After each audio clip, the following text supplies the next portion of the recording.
जय हिंद, नमस्कार। मैं प्रभात रोशन आपका स्वागत करता हूं सपनों की इस जंग में। दोस्तों, हम टीजीटी पीजीटी के बारे में तो जानते ही हैं। आज हम डिस्कशन करेंगे प्रवक्ता के जो सिलेबस हैं, यानी कि पीजीटी का जो सिलेबस है, उत्तर प्रदेश माध्यमिक शिक्षा सेवा चयन बोर्ड आयोग द्वारा जो वैकेंसी लाई जाती है पीजीटी प्रवक्ता की, उसके सिलेबस की बात करेंगे। लेकिन उसमें भी एक है सिलेबस जो है ज्योग्राफी के बारे में बात करेंगे हम। समझ रहे हैं ना? ज्योग्राफी के बारे में बात करेंगे तो प्रवक्ता के बारे में बात करेंगे। और देखो, इसमें पढ़ा क्या किया जाता है, ये इसका एक निश्चित क्षेत्र होता है। लेकिन अगर उसमें जो दिया है उससे वो कहीं से भी क्वेश्चन उठा सकता है, ये श्योर है। उसका कोई लिमिट है नहीं। लेकिन हाँ, जितना दिया है उतना तो पूछेगा ही। वैसे ही देखो, जैसे भूगोल की परिभाषाएं पूछ सकता है, अभिषेक क्षेत्र इसका पूछ सकता है।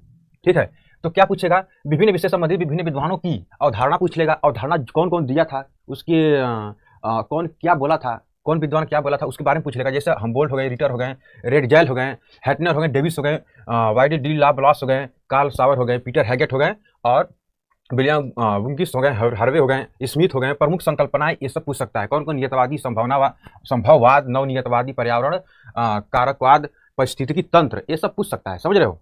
और देखो, भौतिक भूगोल इसके बाद एक आता है अपना टॉपिक, भौतिक भूगोल एक टॉपिक आता है। एक मिनट चाय पी लें हम भी। तो क्या पूछ सकता है? देखो, स्थल मंडल पूछेगा। उसके बाद फिर पूछेगा वायुमंडल के बाद पूछेगा ये जलमंडल, जैवमंडल।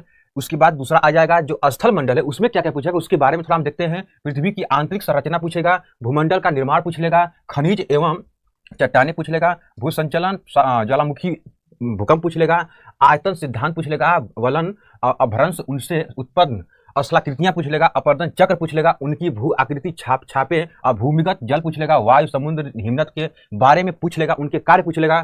ठीक है ना? संबंधित स्थलाकृतियां के बारे में भी वो जानकारी आपसे जानना चाहेगा।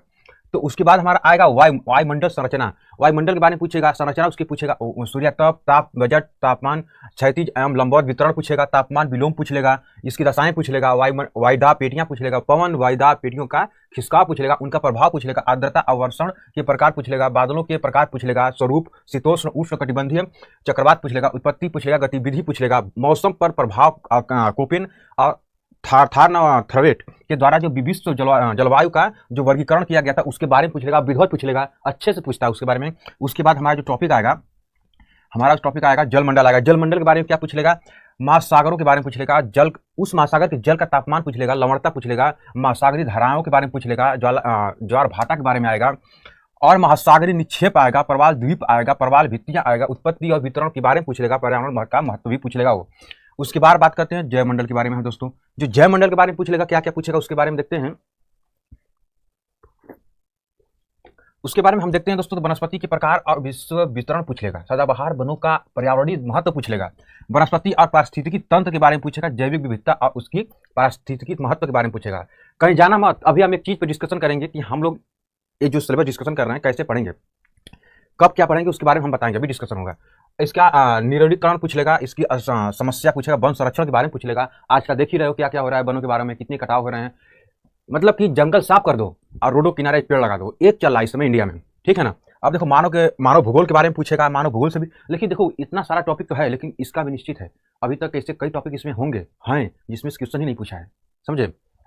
मानव पर्यावरण संबंध के बारे में पूछेगा, पूरा प्रसारण कार्य के बारे में पूछेगा, नव प्रसारण युग के बारे में पूछेगा, मानव पर्यावरण अंतर संबंध के बारे में, या प्रौद्योगिकी का प्रभाव पूछ लेगा, कृषि क्रांति, औद्योगिक क्रांति, सूचना क्रांति के बारे में पूछ लेगा, जनसंख्या वृद्धि के पर्यावरणीय प्रभाव के बारे में ये पूछ लेगा, जननांकिकीय मंडल यानी कि विकसित एवं विकासशील देशों की जनसंख्या का समस्या या उसके बारे में पूछेगा, उसका स्वरूप पूछेगा। और उसके बाद हमारा आएगा आर्थिक भूगोल, इकोनॉमिकल ज्योग्राफी आएगा। उसके बाद जब पूछेगा इसमें संसाधन वर्गीकरण पूछेगा, इस संसाधन का विभिन्न दृष्टियों से वर्गीकरण पूछ लेगा, संसाधन संरक्षण के सिद्धांत आएगा, जल, मिट्टी, खनिज, ऊर्जा उपयोग, अन्य, या उसकी समस्याएं पूछेगा, संरक्षण भी पूछेगा। मानव, इसमें और क्या देखो क्या दिया है, कह रहा है कि मानव संसाधन संरक्षण के सिद्धांत पूछेगा। ठीक है ना? अब मानव संरक्षण कैसे कर सकते हैं संसाधनों का, उसके बारे में पूछेगा, कृषि भूमि का उपयोग पूछेगा, खाद्यान्न उत्पादन और उसका क्षेत्रीय स्वरूप पूछेगा, क्या क्या स्वरूप होता है। देखो, गेहूं, चावल, कपास, गन्ना, चाय, कहवा, रबड़, विश्व के बृहद कृषि प्रदेश के बारे में पूछेगा। अब विश्व के कृषि प्रदेश, बृहद कृषि प्रदेश के बारे में बात कर रहा है इसमें, तो ये कहीं से भी पूछ लेगा, किसी भी देश के कृषि के बारे में पूछ लेगा। किसी भी देश के जो गेहूं अगर किसी देश में हो रहा है, उस देश के वातावरण या पर्यावरण के बारे में पूछ लेगा, उसके माहौल के बारे में पूछ लेगा। इसकी कोई गारंटी नहीं कहाँ से पूछेगा, लेकिन हाँ, ये तो है कि अगर क्वेश्चन नहीं पूछा है तो जहाँ से पूछा ना ये तो संभावनाएं हैं कि पूछ सकता है, क्योंकि जिस तरह से परिस्थितियाँ बदल रही हैं अब क्वेश्चन पूछने के काफ़ी चेंजेस आ रहे हैं इसमें, ठीक है ना। अब उसका क्षेत्र पूछ लेगा, ठीक है, अब ये सब पूछेगा ही। उसके बाद बृहद विश्व कृषि परिषद के बारे में, औद्योगिक स्वरूप उद्योगों के बारे में पूछ लेगा। परिषद सिद्धांत आएगा, विश्व के औद्योगिक प्रदेश, अंतर्राष्ट्रीय व्यापार, प्रमुख व्यापारी खंड प्रखंड, प्रमुख व्यापारी प्रखंड पूछेगा। उसके जो समुद्री मार्ग हैं, वायु मार्ग हैं, स्थलीय मार्ग हैं, कहाँ कहाँ से क्या है, दर्रा समुद्री सब सब पूछेगा। बंदरगाह पूछेगा, वायु मार्ग, वायु पत्थर पूछेगा, बंदरगाह पूछ लेगा। फिर आएगा नेक्स्ट प्रादेशिक भूगोल। प्रादेशिक भूगोल में क्या आएगा, विकसित विकासशील एवं संक्रमण देशों की अवधारणाएं, प्रत्येक की विशेषताओं के बारे में पूछेगा, समझ गए। विभिन्न प्रदेशों के प्राकृतिक स्वरूप और जनसंख्या संसाधन आधार, उसके विकास के बारे में पूछेगा। और आंग्ल अमेरिका यूरोपीय समुदाय के बारे में पूछेगा। रूस, चाइना, जापान, दक्षिण पूर्वी एशिया, यानी कि ये जो दिया हुआ है आंग्ल अमेरिका, यूरोपीय समुदाय, रूस, चीन, जापान, दक्षिण पूर्व एशिया। दक्षिण पूर्व एशिया से 100% क्वेश्चन आता है। दक्षिण पूर्व एशिया से 100% क्वेश्चन आता है, कई बार आया हुआ है। जब जब ज्योग्राफी का हुआ है, यानी टीजीटी पीएचडी हुआ, तब तब क्वेश्चन आया है यहाँ से। उसके बाद आएगा भारत का भौतिक स्वरूप। भारत का भौतिक स्वरूप, भारत का विदेश स्वरूप होता है, भारत का भौतिक स्वरूप होता है। ये दोनों अलग अलग हैं, बहुत ज़्यादा खास अंतर नहीं है, लेकिन है अंतर, ठीक है। ये दोनों इसमें से आएगा, भौतिक स्वरूप पूछेगा, भौतिक स्वरूप पूछेगा। इसमें क्या क्या पूछेगा अभी डिस्कशन करते हैं। देखिए, ये जो पहला टॉपिक इसमें होगा, भारत का प्राकृतिक स्वरूप, उच्चावच, जल प्रवाह, जलवायु, वनस्पति एवं मिट्टी का अंतर्राष्ट्रीय स्वरूप एवं एल नीनो के बारे में पूछेगा। एल नीनो के बारे में पूछेगा, अल नीना के बारे में पूछेगा, इसका प्रभाव पूछेगा, सूखा पहाड़ और प्रवाह क्षेत्र इसका पूछ लेगा। संसाधन पूछेगा, खनिज पूछ लेगा, ऊर्जा संसाधन पूछेगा, सिंचाई, जल, विद्युत, बहुउद्देशीय परियोजनाओं के बारे में पूछेगा। अब तक जितनी बहु परियोजनाएं आई हैं इसके बारे में 2014 से लेकर के 2024 तक, अगर 25 में एग्जाम हो रहा है तो 2014 से 2024 तक की जितनी योजनाएं आई हैं, ये भाई साहब ये पूछ सकता है। डेट वाइज पूछ सकता है, डेटों का मिलान करने के लिए दे सकता है, समझ गए। आर्थिक स्वरूप पूछ सकता है। आर्थिक स्वरूप में क्या क्या आएगा, कृषि, खाद्यान्न उत्पादन, नकदी फसलें आएंगी, कृषि की अंतर प्रवृत्तियां आएंगी, औद्योगिक विकास का विकास आएगा, भारत की औद्योगिक नीति आएंगी, आधारभूत उद्योग आएंगे, लोहा और इस्पात आएंगे, ऊर्जा उत्पादन, सीमेंट जैसे हो गए, एल्यूमिनियम हो गए, इसका उत्पादन होता कहाँ कहाँ है भारत में वो पूछ लेगा। इसका वितरण क्या है, कहाँ है, प्रतिस्वरूप इसका पूछ लेगा।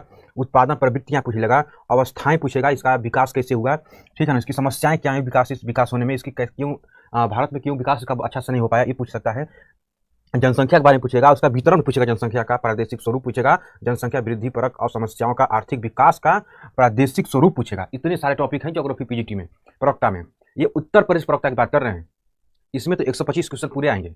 अदर स्टेट में तो कुछ क्वेश्चन 75, 70, 80 क्वेश्चन आ जाते हैं लगभग, और उसके बाद जो आता है वो जीएस से क्वेश्चन आता है। अपने मतलब कि जो दूसरा सब्जेक्ट हमारा, अगर पॉलिटी होगा तो पॉलिटी से आएगा, और अगर हिस्ट्री होगा तो हिस्ट्री से आएगा, जहाँ जो भी आपका सब्जेक्ट होगा उसमें से आएगा।